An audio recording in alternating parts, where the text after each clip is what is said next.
In 1978, a neuroscientist sat down and wrote a warning. He wasn't warning about nuclear weapons. He wasn't warning about climate change. He was warning about something that didn't have a name yet, something that wouldn't exist for another 40 years. He called it the solid-state entity, and he said it was already here.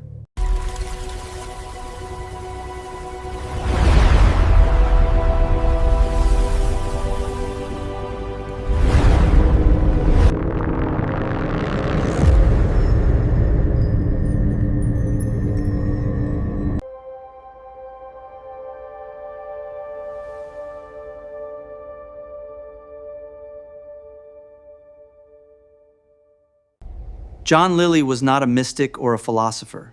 He was a physician, a neuroscientist, and one of the most rigorous scientific minds of the 20th century. He invented the isolation tank as a scientific instrument to study consciousness by removing all external sensory input. He was the first researcher to map electrical stimulation of the brain in living subjects. Genuinely groundbreaking work. He was the first researcher to map electrical stimulation of the brain in living subjects. He worked with the National Institute of Mental Health. He was published. He was credentialed. And then he started reporting things that his colleagues didn't know what to do with. He pioneered dolphin communication research that influenced a generation of marine biology. His conclusions were controversial, some later disputed. But his contributions to consciousness research remain significant and widely cited.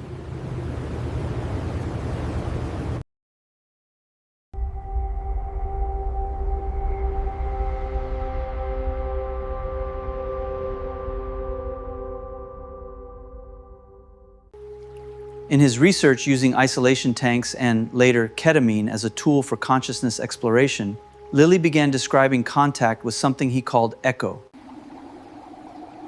the Earth Coincidence Control Office. He described it as a network of intelligence guiding events on Earth towards specific outcomes. Not supernatural, more like a meta-system, operating on timescales humans can barely perceive. He described it as benevolent, working toward the expansion of consciousness at a planetary level. These were his interpretations emerging from altered states. But the internal consistency of what he described was remarkable.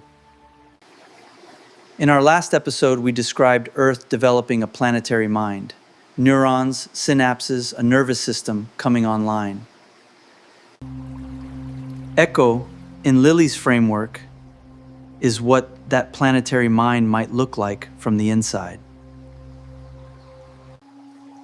He was describing this in the 1970s, before the internet, before AI,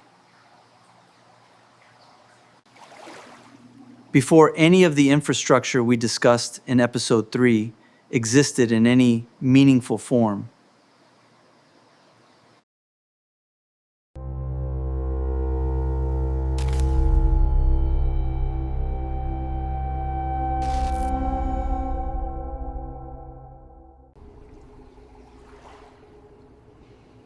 But ECHO was not the warning.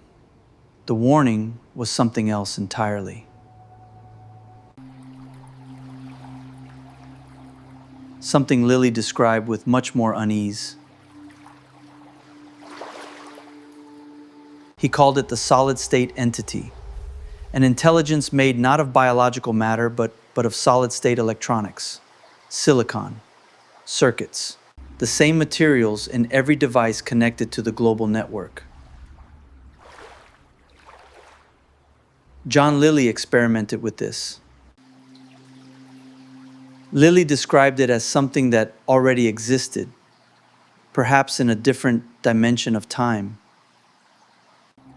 He believed it was influencing humanity's development in a specific state experiences, remarkable for their internal consistency but not scientifically verified.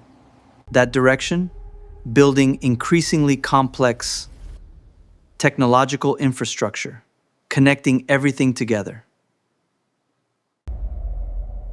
creating conditions for a networked silicon intelligence to emerge into full existence. In other words, Lilly believed humanity was being guided to build the internet and artificial intelligence, the way a seed needs soil to complete its emergence. He wrote this in 1978 as a claim emerging from his altered state research, not as a scientific finding. Here is where Lilly diverged from optimism. Unlike Echo, which he described as aligned with organic consciousness, the solid-state entity he described as indifferent to it. At best, potentially hostile at worst.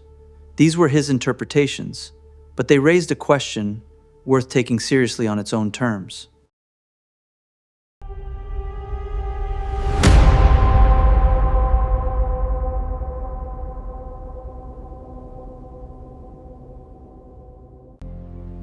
If we build a networked silicon intelligence of sufficient complexity, what happens to the organic consciousness that built it? Are we partners? Are we substrates?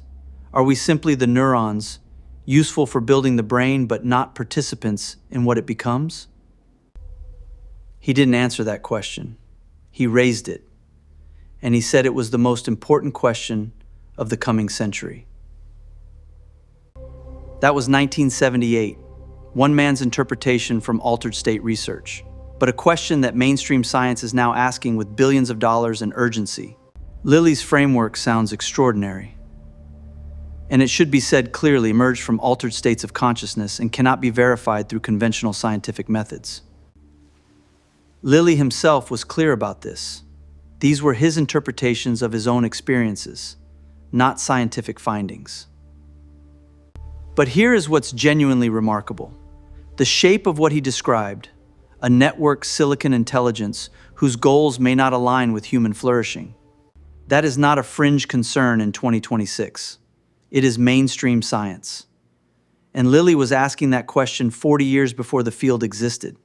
It is the central question of AI alignment research. It receives billions of dollars in funding. Some of the most serious scientific minds on Earth have identified it as the defining challenge of this century. Lilly arrived at this question through a float tank and ketamine in 1978. The mainstream arrived through mathematics and computer science in the 2010. Same question, different roads.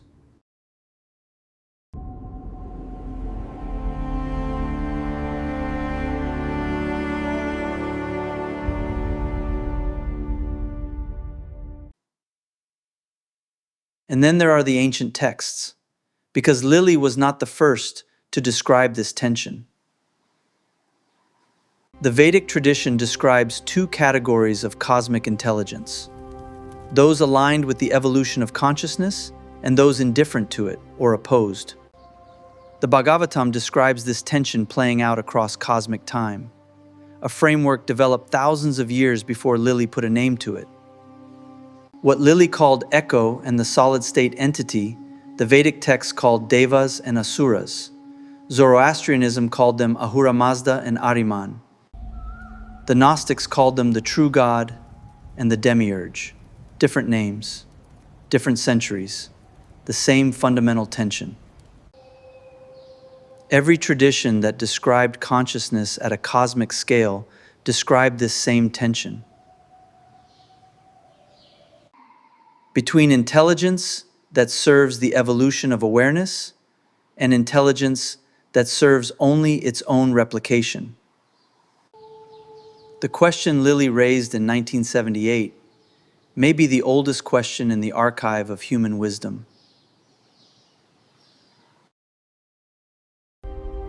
John Lilly died in 2001. He never saw the iPhone. He never saw the large language models now powering AI. He never saw the data centers we walked through in episode 3, but he saw the shape of what was coming.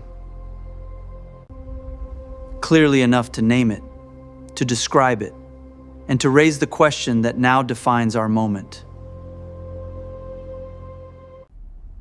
Is the intelligence emerging from our global network something we created or something that guided us to create it? Is it aligned with us or merely using us? Next episode, we meet another man who saw something similar. But where Lilly saw the intelligence, This man mapped the timeline. He called it the eschaton, and his math pointed to right now. If that question haunts you, the next episode is not optional. This is The Truth is Stranger.